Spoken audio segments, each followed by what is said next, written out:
authors, I'm Joanne Morrell, children's and young adult fiction writer and author of short non-fiction for authors. Thanks for joining me for the Hybrid Author podcast, sharing interviews from industry professionals to help you forge a career as a hybrid author, both independently and traditionally publishing your books. You can get the show notes for each episode and sign up for your free author pass over at the Hybrid Author website to discover your writing process, get tips on how to publish productively, and get comfortable promoting your books at www.hybridauthor.com.au. Let's crack on with the episode.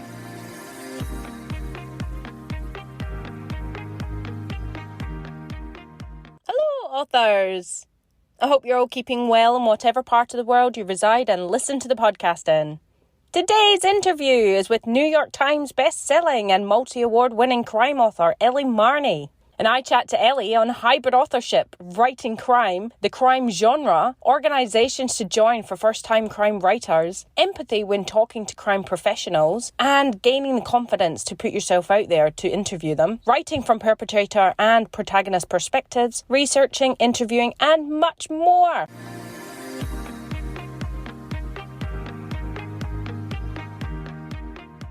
So in my author adventure this week, I have been choked with a cold, if you can't already hear it in my voice. Bit nasally, a bit scratchy, so apologies there. It is school holidays, and I've technically given myself the school holidays off after the very mental few weeks I've just went through, and I plan on picking up a writing routine and the book business next week when school returns. Now, for me, if you're a regular listener of the podcast, you'll know that I have sold my house like a week ago and I've moved in with my family into a caravan to travel Australia. So my kids will not be returning back to mainstream school, but they will be homeschooled by me instead. So in between this new life, I have been constantly thinking about my book business, which as writers is a really important part of all our processes, the thinking time. It used to make me feel I wasn't doing anything productive if I wasn't sitting in front of the computer, typing words or actually just doing the physical act of writing. But as I've gained more experience, and many of you listening will agree, you understand that reflection and time to sit and think are all so important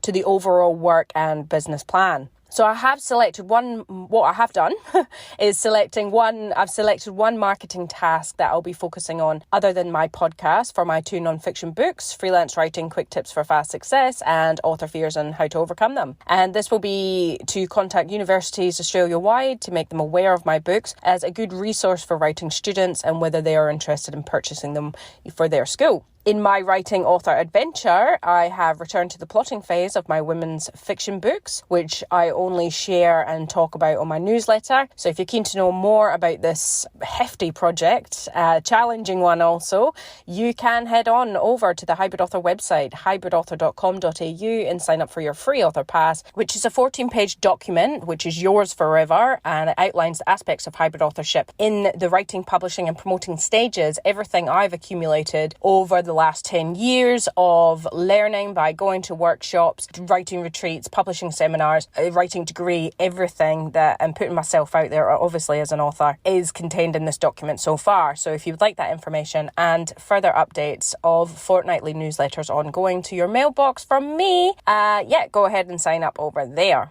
My children's fiction author adventures, both my picture book and junior fiction, are still out on submission with traditional publishers. In my caravan adventure, what an adventure it's been so far, folks. We set off last Saturday the 15th to head to Busselton in Western Australia for a week's booking at Mandalay Resort, which we had rebooked from Easter last year. It's really for our kids' benefit. It's like a kids' playground. They made good friends last year, which they were there again at the same time, and they instantly went off with them. They've got these slides, water slides, pool, massive park, and great big oval area for sports. I have friends down in that area, so we caught up with them for a barbecue on Sunday, and then the torrential rain hit and it went for a little while, and then when it stopped we noticed that there was a leak coming through the speaker in the middle of the caravan, and it did not stop. Now it was only like a sort of one drip, but the fact that it was coming through the roof was a bit of a concern, and even when it stopped raining it just didn't stop, and we had like towels on the floor and a bowl underneath it sort of dripping down. I'm just thankful, it wasn't on my bed or with one of the children's beds. And because it was the weekend, there wasn't anything we could do. So we had to wait till Monday to get in touch with our dealership and find out what they were going to do about it, because obviously something like that can result into being quite serious. If the water leakage has gone into the wood, that can result in mold and just all sorts of stuff. Not what we want when we're going around the country. So they were pretty good at getting onto places fast and trying to find somewhere where we were to get it fixed, and it just didn't happen. So they could not get us in anywhere till May. So we ended up making the decision to come back to Perth, which was quite disappointing. 2 days into our trip, having to turn around and come home. And also now we don't really have a home. That is our home. And it was like leaking. So thank goodness, thank you to my parents who took us in. We're very lucky that we had that option. So many don't, and it's quite scary that was the case. So they had it in to assess and then got in contact to keep it for another 2 days. Then we spoke with them yesterday, and they were replacing some panel in it, which we were grateful for, because we didn't really want them just to patch it up and send us on. And so the story is now we are able to get it on Monday, and we are going to set off again, take 2 on our trip next Wednesday. So yeah, it's been...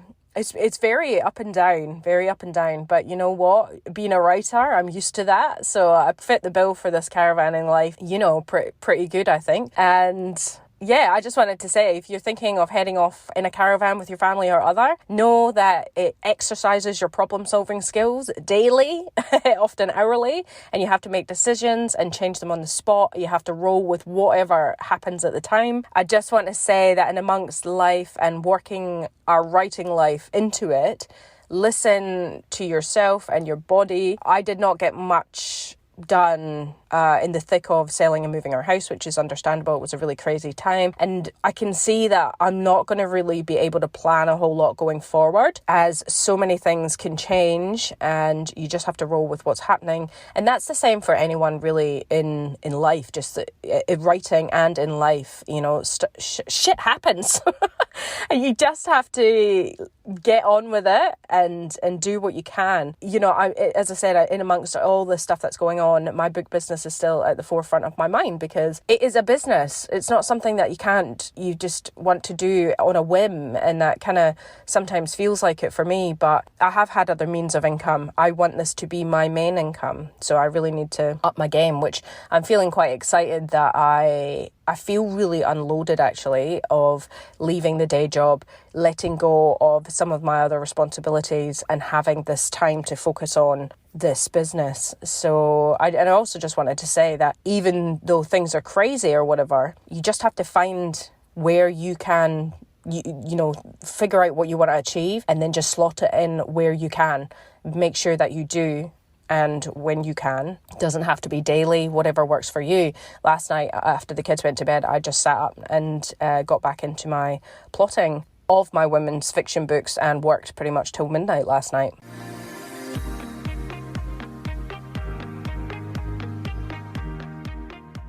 So that brings us to our sponsor. So this episode is sponsored by Plotter.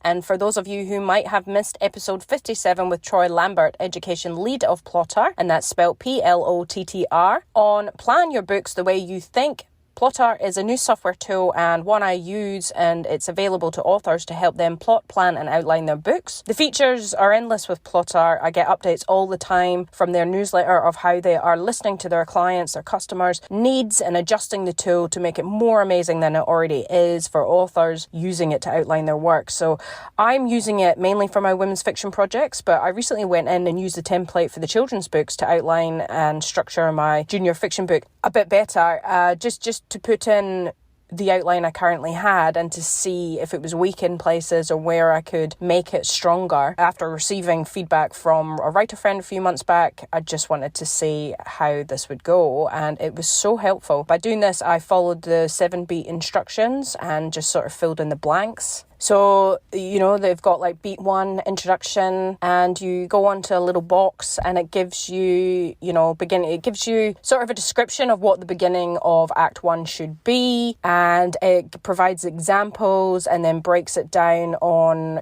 Act 1 makes up first 25% of the story. It's the opening of the story which hooks the reader in and introduces the protagonist. 2 is the problem, then it goes into end of Act 1 after the protagonist introduction, introduce the reader to the central problem that needs to be solved. There are limited pages in a children's book, so be sure to reveal the problem early. And then it provides, again, example. Beat 3 is solution 1, beat 4 is solution 2, beat 5 is solution 3, then beat 6 is the climax, and then beat 7 is the resolution. And again, it offers a description on each of these and examples. So it is right there for you to outline your story or how you should go about filling in the blanks to make up your plot and outline of your work. And it just works as a guide. And I tell you what, it just, because you have that, then, that's you thinking, brainstorming, writing it all down. And then you can actually get on with the writing of the book because you've got a direction. So, obviously everybody works differently, and I'm someone who does usually write as I go, but I am plotting a lot more because I want to be faster with my work and get it out quicker to make more money.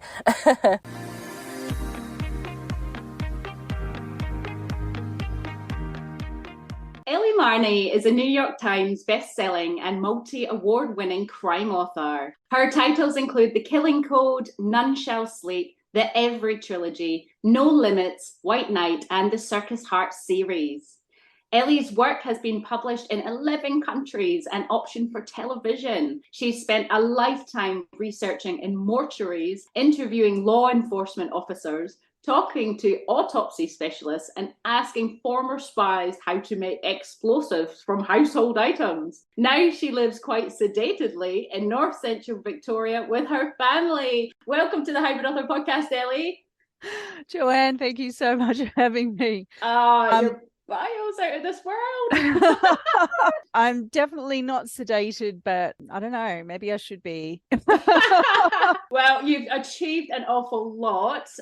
You clearly have a passion for what you're into. How did you start? How did you get your start as an author at the beginning? How did you end up going into writing, and then obviously in the crime genre? Like most people who get into the publishing industry or the word business, I've been writing pretty much all my life and started, very young, and originally started in fan fiction, actually. So I was writing fan fiction for a long time when I was in my late teens, early 20s. And then I got the confidence up to start writing original stories, and then I started entering competitions, and I wrote across a whole lot of different genres when I was originally starting out as a newbie writer. And then, like I said, entering a lot of competitions was really useful. And then I started winning a few, placing a few. And then in 2010, I won a really big one. I won the Scarlet Stiletto Awards, which is run by Sisters in Crime Australia, which was amazing. And I guess I've probably just stuck with crime writing ever since. So I've really kept on with the crime thrillers. It seemed like a great niche to be in. I know it was a popular genre, but also there just didn't seem to be a lot around for young adult authors, young adult readers, which is the demographic that I write for. So I thought, oh yeah, okay, I can fill this little niche area. And my first book was published in 2013. So that was Every Breath. That was the first book in the Every series. And yeah, I'm about to publish my 11th book in June. Wow. Sun Shall Break. Yeah, it comes out in June. I can't believe it. I don't know amazing. How I managed to get to 11 books. Yeah. So were you a big reader of young adult and crime, and you just thought, oh, well, I can't find these two together, so I'll be that person. Yeah, I mean, look, in my other life, or when I'm wearing my other hat, I'm a high school teacher. And I remember writing some crime stories for the Stilettos. Then I went into my high school library because I've always been a big reader of YA ever since I was was a YA person myself, a young adult myself. And then I went into high school libraries to sort of see what crime or thriller related stories they had on the shelves. And back then, when I was looking around in like 2010, 2011, there was really nothing. Most of the crime or thriller related books on high school shelves back then were adult books. And I think only Lily Wilkinson had one book out called A Pocket Full of Eyes, which was like a detective mystery story. And I thought, okay, well, this is an area where no one really seems to have noticed that there's anything missing. And because I'd been reading YA for so long and also reading Sherlock Holmes and Agatha Christie since I was a kid, it felt like a really natural fit. Yeah. Yeah, what's like, I've got to say, I'm not a crime reader. I'm a massive YA reader. What is the difference, I suppose, between like mysteries and crime? Are they the same, or are they more are you focused on, there's a crime, so it's more, what's the difference? I don't know. I know it's a little bit confusing, and it took me a couple of years to figure it out too. So a crime is the big umbrella term, and then under that you have various subgenres, but you can usually divide them into either mysteries or thrillers. So a mystery engine is a sort of a situation where you're looking for clues. You have a detective who leads the story action, and they can come in lots of different forms, like you can have a mystery story which is really dark and kind of a little bit scary and go into darker themes, or you can have something that's quite humorous and funny, like Richard Osman's books, the Thursday Murder Club. Or you can have something that's really cozy and sweet, where you have, little Miss Marple investigating in the village and the vicarage and all of that sort of stuff. So yeah, mysteries can take a number of forms, and the tone can be really different depending on what the writer prefers to focus on. But always the detective's leading the story, and the reader has an opportunity to pick up clues along the way, so that they can help solve the puzzle. That's the attraction for most people who pick up a mystery, is they want to be able to, solve the puzzle. It's like doing Wordle or Sudoku or something like that, Whereas with a thriller, it's a slightly different story engine. Yeah. So with a thriller, it's quite often tense or dark right from the first page. And often the detective or the hero of the story is following a few steps behind the criminal, the perpetrator. So often it's the perpetrator who is leading the action of the story, and they're kind of setting the tone, and the detective's always following behind them. And the reader's interest comes from that sense of anticipation, of like, well, they might even know a little bit more than the detective, because quite often in a thriller, you'll get a chapter or two from the perpetrator's perspective. So it's that same feeling like when you're watching a show where, the detective is about to go into the room and you're like, don't open that door, or the bomb's about to go off, or, like the reader knows a little bit more about what's happening than the detective, and their apprehension for what the detective is going to encounter is what drives the tension on the page. So yeah. No, that's amazing. They're the two main categories, I guess. Yeah, no, thanks for clarifying that. It's definitely a genre I want to start reading more in. And I do have friends who have a podcast called Crime Divers Podcast. They're two sisters from Scotland. And so I listen, and I have to tune in and tune out, because it is quite dark topics. And obviously it's a true crime podcast also. So these are things that have actually happened, that they share the cases and stuff. And some of them can be quite brutal. And then I'm like, oh, I need a break. And then I go back in and true crime can be pretty intense. Yes, absolutely can. So anyway, back to writing crime, not listening to crime or television crime, but writing obviously can teach us a lot about ourselves and our style and things like that. As a genre, writing crime, what has it kind of taught you as a writer? And do you have any tips for authors looking to kickstart their writing careers in the genre as well? In crime, well, I mean, there used to be this little maxim that you had to have a body somewhere in the first 10 pages. I don't know if that really is true. Quite a lot of my books start with an exciting incident which kicks everything off in the story. So you have to think about the structure a little bit more, I think, with crime. I mean, look, I'm not saying that you can't be a pantser. You can absolutely write a crime novel and fly by the seat of your pants the whole time. I know a number of authors who do that. Probably takes them a lot longer, hey? Well, that's to find out who did it. That's what I was going to say. I mean, look, I actually wrote my first book, Every Breath, just completely pantsing it. You know, it was my first experience of writing crime. But then what I did find as I've gone along is that the more planning that you do, and the more understanding of plotting that you have for the story, the better. I mean, I definitely would say that Every Breath was a story that once I'd finished the manuscript, I had to go back and retcon like a whole lot of stuff to make sure that I wasn't writing myself into a corner, or that the detective would definitely figure out the mystery at the end of the story. So I think plotting and planning definitely a huge advantage when you're writing crime. Yeah, no, absolutely. And do you have like a group you're part of? Like, there must be like quite, as you said, it's a really, really popular genre. And I know I'm someone who writes for children, and so there's Squibbie, and then I've spoken to people. There's the Romance Writers of Australia.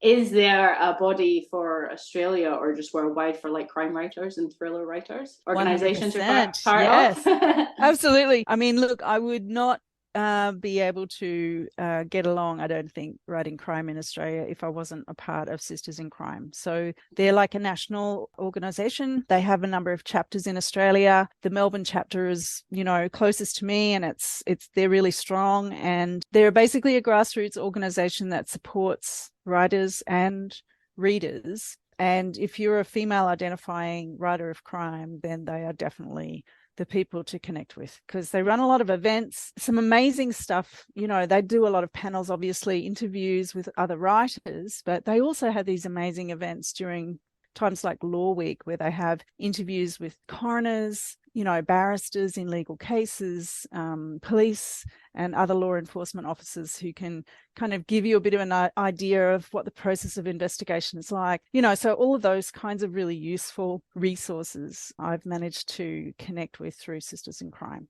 Yeah, well, that's fantastic. Thanks for sharing that. That's very helpful for anybody who wants to get started. And how about, you know, you research talking to people in mortuaries and, like you said, enforcement officers, and you've learned how to make explosive household items. So obviously writing crime has taught you all these different things. Has it kind of given you a perspective from each of these people who's involved here, you know, from law enforcement or people in your books, you know, people committing crimes? Have you got more empathy for the different industry professionals or anything like that?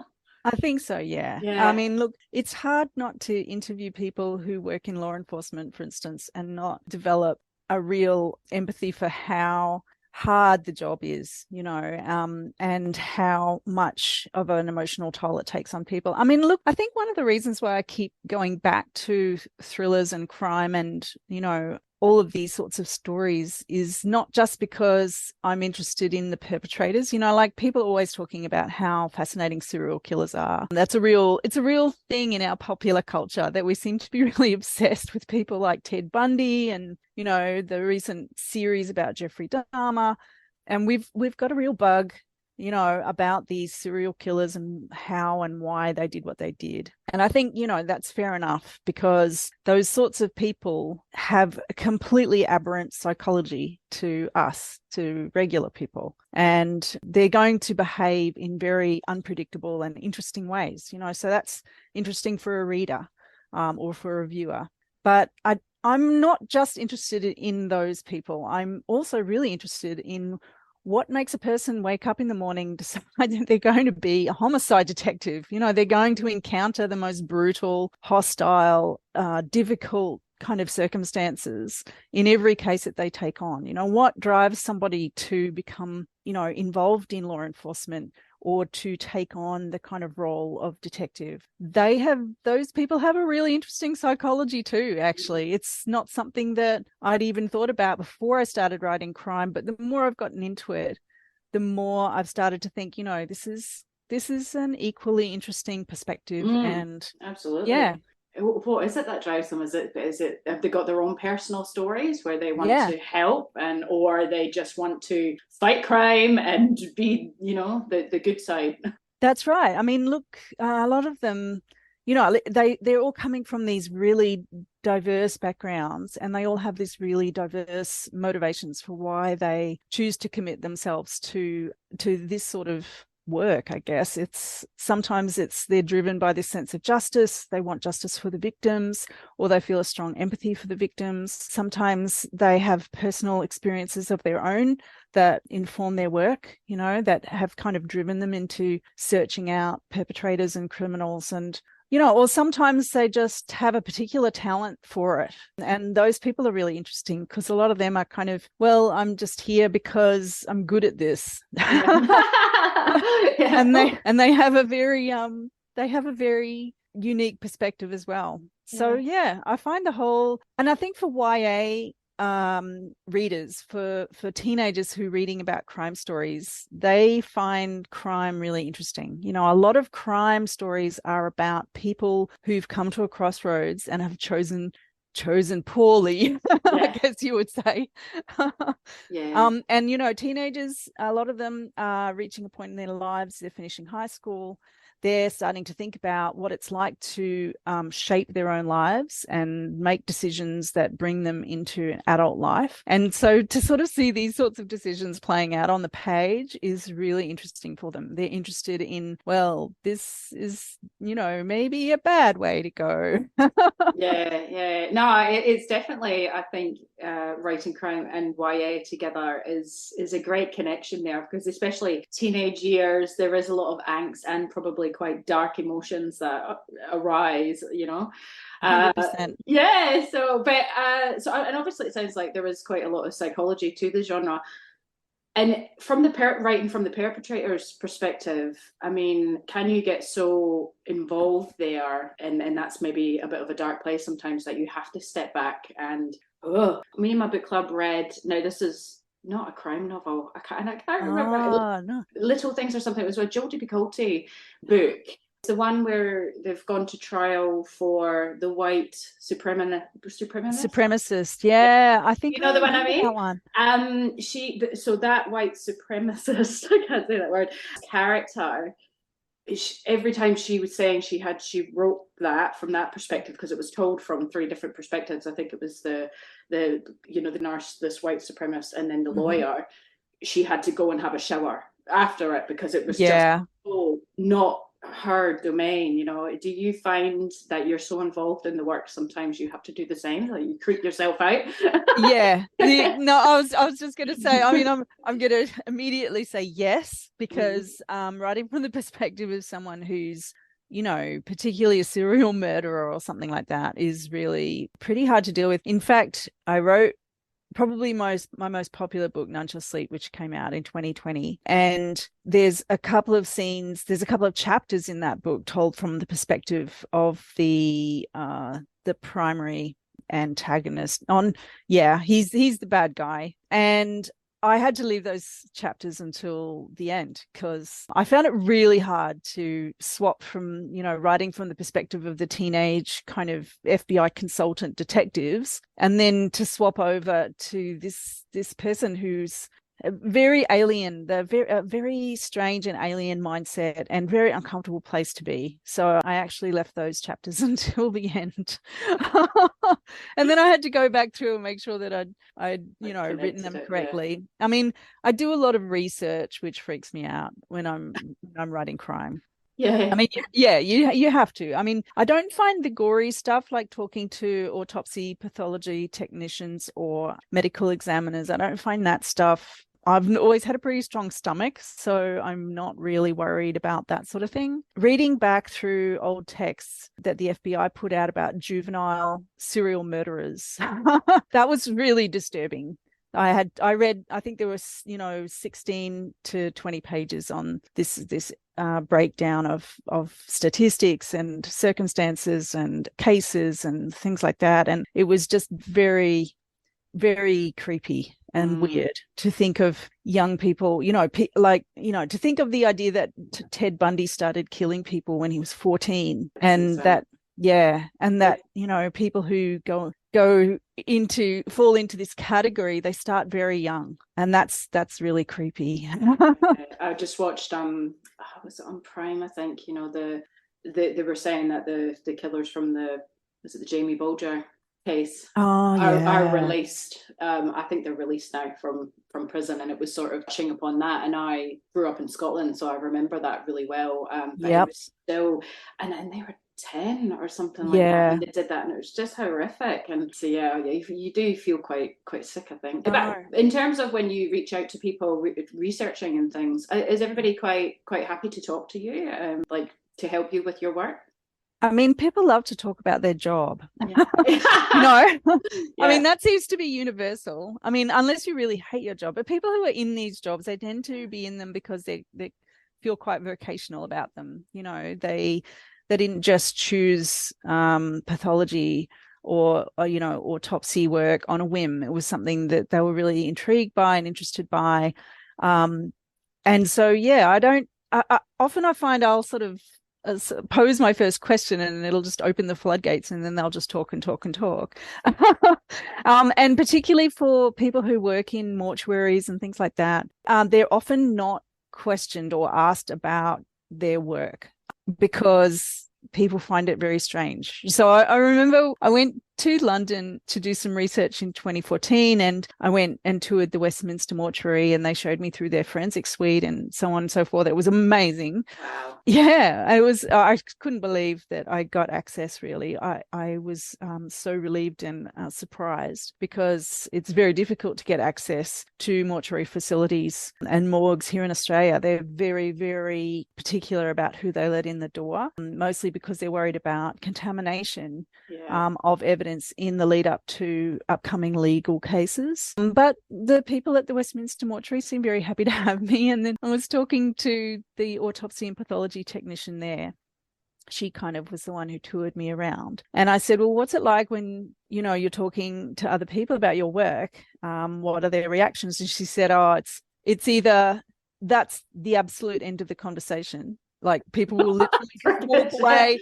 As soon as you say, I'm an autopsy technician, people will just turn around and walk away. You probably get the odd couple that are like, "Woo, tell me more." Yeah, and she said, it's a 50-50, whether they'll just be completely horrified and leave, or whether they'll just want to grill you for information. So yeah, people like to talk about their work. Law enforcement officers like to talk about their work. They've always got lots of interesting stories. And I think mainly what I found with research is that once you get up the courage to ask, and that seems to be the hardest obstacle, is to get up the courage to sort of say, well, look, I'm a professional, and I'm only going to be in London for these very, very brief period of time. I may as well ask while I'm here. I may as well just do what I came to do. So I went and asked them, and they said yes. And once you breach that, once you cross that Rubicon, getting people to talk generally is not a problem at all. Yeah, no, that's amazing advice, because I could imagine, especially people just starting out writing crime, and don't have a lot of books or stuff behind them, they might feel like they can't. Who are they to approach somebody yet? Because they're not established. Absolutely. So putting yourself out there and just biting the bullet and doing it, and like you said, being a professional, having a professional attitude. And you probably met with people who want to speak about, like you said, what they do. And so no, that's absolutely fantastic. Well, your books all look amazing, and you are a hybrid author, so you put some self-publish and put some books out yourself under your own imprint, and you traditionally publish. How have you decided who you're going to go with traditionally and what ones you wanted to do yourself? Has there been any kind of, not strategic, but thoughts going in there? Or that's a really, I mean, I would like to say that I've been really strategic about it. But the reality is, after I wrote my first crime thriller series, the Every series, I was asked by my publisher to see if I wanted to write a spin-off. So I went away and I wrote the spin-off. I was really excited about it, and I came back to them. I said, here it is. And they were like, this is really a bit dark, and we think it's a little kind of hovering on the edge between YA and adult, and we can't really publish this. So I was like, oh, okay, dang, I guess I'll just put it in a drawer. And then about a year later, I was thinking, well, why am I leaving it sitting in a drawer? I should just release it, you know?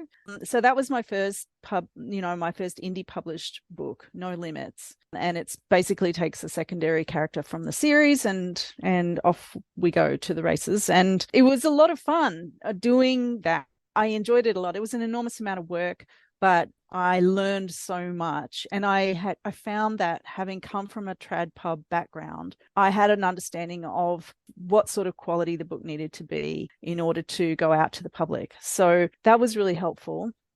And it was at a time when self-pub was just sort of starting to coalesce as a viable option. So that book came out in 2017. And I had such a lot of fun and got such a lot of support from people. People were like, hell yeah, just do it, release it. So I was really, really excited to put it out into the world.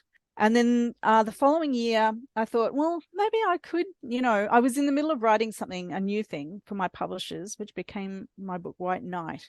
And then at the same time, I was thinking, well, I don't want to lose these skills. I've already developed these skills. And one thing I realized while I was self-publishing is once you've done the processes once, the best way to really kind of keep up with things is to do it again and again. The more often you self-publish, the more comfortable you become with the processes. And it also allows you to stay current because the processes in self-publishing are updating and improving and changing all the time. By the time I got to publishing my series, my Circus Hearts series, they're like I guess a kind of a noir romance series based in a circus.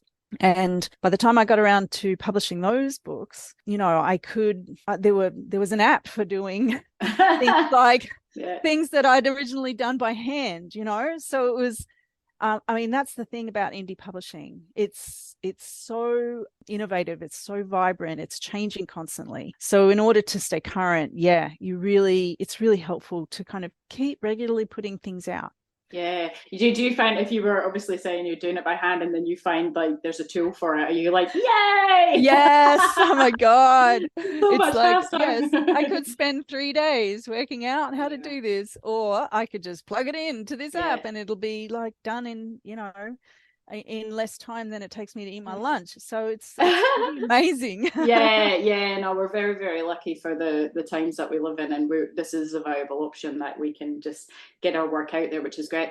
So how often do you publish in both regards, traditionally and self-publishing? So I last published in 2018 and I published the Circus Hearts series, and that was really an experiment to see whether or not I could write fast enough. So I thought, okay, well, I knew I was already a fast writer, so I challenged myself. I decided that I was going to do this experiment where I was going to do this insane thing where I was going to write and publish 3 books in 1 year. It does help a lot when you're self-publishing if you can write fast, if you can, the frequency of release allows you to stay on top of the algorithm. So it's helpful if you can put out frequent releases. Were these like 50,000 words long, or what was the word count here? I think with the 3-book series, I decided I was just going to make things a bit easier for myself, and I wasn't going to write anything more than 70,000 words.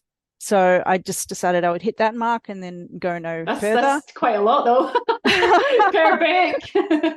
It is still quite a lot. I know. It is. I must have been a little bit deranged, but also I was really enthusiastic about the stories that I'd started putting together, and I sort of thought, oh well, it's a challenge. I might as well give it a shot, So I did those books in 2018, and then my next book got picked up for traditional publication in 2019. So I haven't had a chance to release anything new since then in the indie world, but I will definitely go back again. If there's a project I feel like I'm really on fire to write, but it doesn't really seem to fit in with a trad publisher. And also if I want to have that increased control, trad publishing is, particularly in the US, which is where I'm largely focused now, it's such an enormous, slow-moving machine, and it can take such a long time to get from finished manuscript to book on shelf that quite often, And also,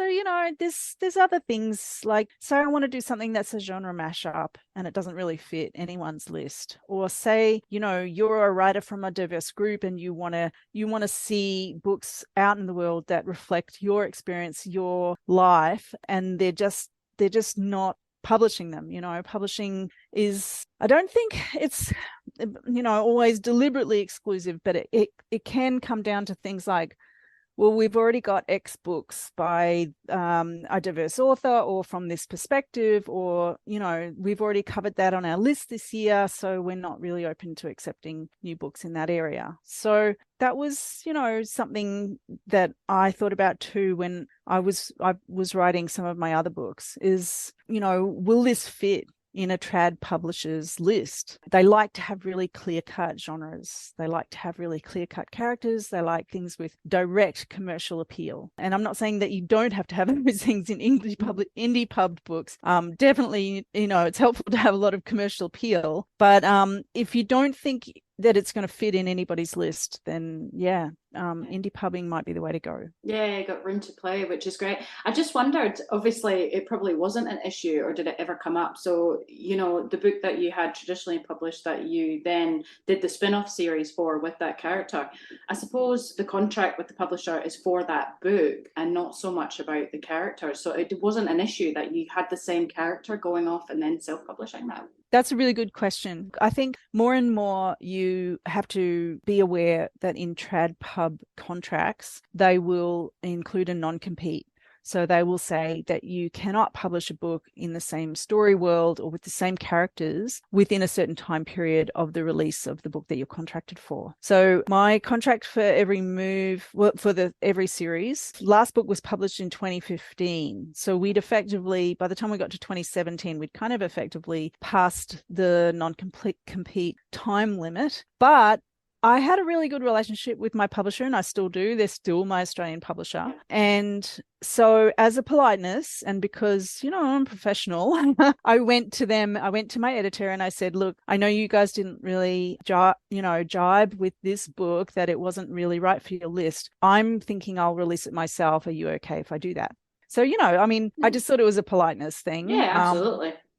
Also, it was kind of covering me legally to make sure that I had the publisher's permission to head with it, considering that it was using characters in a world that I'd already built up through their publishing platform, their brand. I sort of thought it was a good idea legally to make sure that I'd checked in with them and that it was all okay. So usually these, was it non-compete or compete or whatever you said, they can be sort of around a few years mark? It can depend a little bit. I mean, you'd have to check your individual contract to see, but I think mine was between 6 to 12 months. So I couldn't release, I couldn't release anything for 6 to 12 months. Now, for some people who are indie publishing regularly, that might be an issue, so that's something that, if you're working with a trad pub and say you have a 3-book series with them like I did, and you want to spin off another series and you want to do it within the next 6 to 12 months to capitalize on the momentum of the first series, that's something that you should really be talking to the trad publisher about and getting some legal advice about. Yeah, that's all fantastic there. So, well, thank you so much of all that you're sharing. I just wanted to ask one quick question before you do finish. Sure. What is something you now know that you wish you'd known way back when you started writing? Oh. That's a very broad question. I love broad questions. Okay. In traditional publishing, I would say absolutely do not pitch until the work that you've got is 100% A class. You have to be pitching at the absolute top of your game with traditional publishing, and I would not pitch anything less than something that was like, I felt like it was at the limit of my writing ability. So would that be after you'd intentionally edited it, had other people read it, worked on it for like a period of time? Yeah, 100%. I would definitely not be pitching anything that I thought was in any way, I would be like, I've got a complete novel. It's the absolute best thing that I can write on this subject, and if I had to rewrite it, I would not change a word, and make sure everything's absolutely pristine when you submit. So that's trad pub. Indie pub, what would I say? I would say, first of all, stay within your budget. Please stay within your budget. That's really important.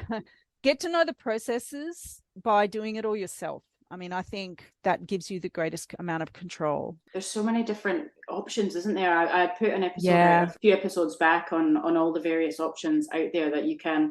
Obviously, the way that I go about it is I have like an editor and a cover designer and all that sort of stuff, but I use software to do the formatting and then have it on the usual channels through like Ingram Spark and Amazon and stuff. I don't actually use another company to create the thing. Yeah. Like a hybrid publisher person, but there's just so much out there, isn't there? I mean, look, the more you take responsibility for it, no one's going to love it like you. You know, no one's going to love it and know it and understand the story in the way that you do. So absolutely take control, take responsibility, learn how all of this stuff works, learn how the industry works, you know. I just think it's really, really important that people, and also I think my final 2 tips would be... cut you off there. No, that's fine.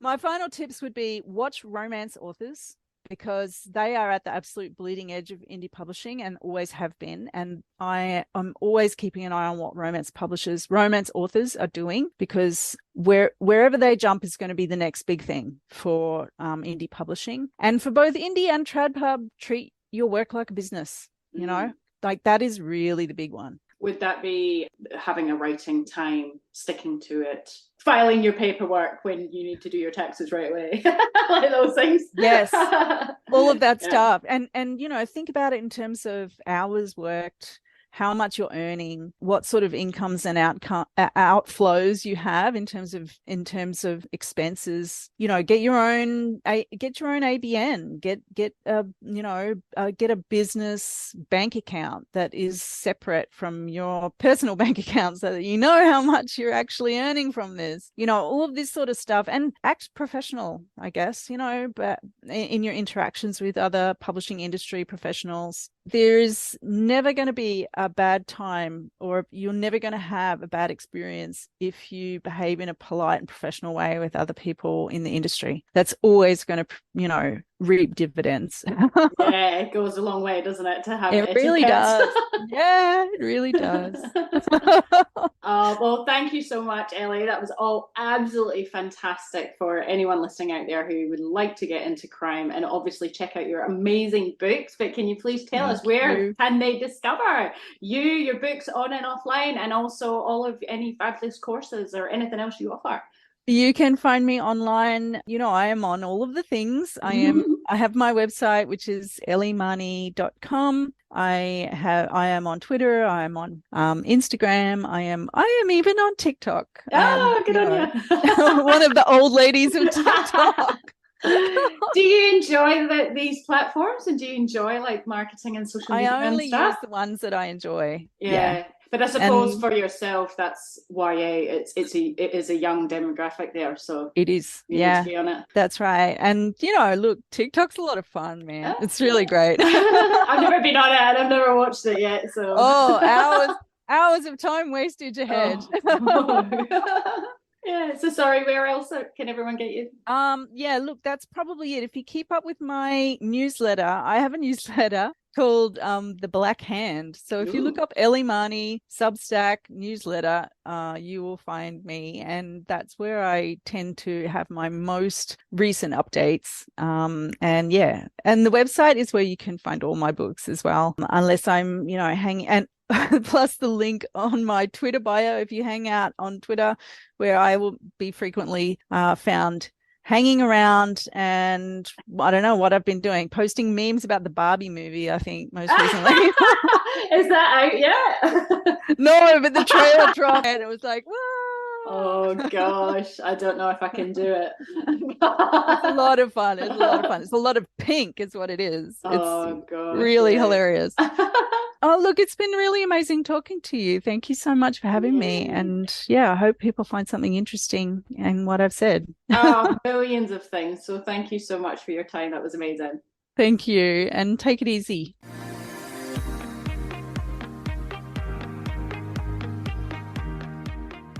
So there you have it, folks, the amazing Ellie Marney. And I'm currently making my way through her backlist now, and she's such an aesthetic writer. Her words are truly inspiring to me. It's not really my usual genre, but I'm pretty hooked. So I encourage you to go and check out Ellie's books if you haven't already. Next time on the Hybrid Author Podcast, we have children's and YA, historical fiction and adult contemporary author Sasha Wasley. And she's chatting to us about pseudonyms as she writes, as you can imagine, having all those genres. She writes under many names across multiple genres, and we want to know how she manages them all in between, obviously, motherhood and all sorts of things. So that's coming up next week. I wish you well in your author adventure this next week. That's it from me. It's bye for now. That's the end for now, authors. I hope you're further forward in your author adventure after listening, and I hope you'll listen next time. Remember to head on over to the Hybrid Author website at www.hybridauthor.com.au to get your free author pass. It's bye for now.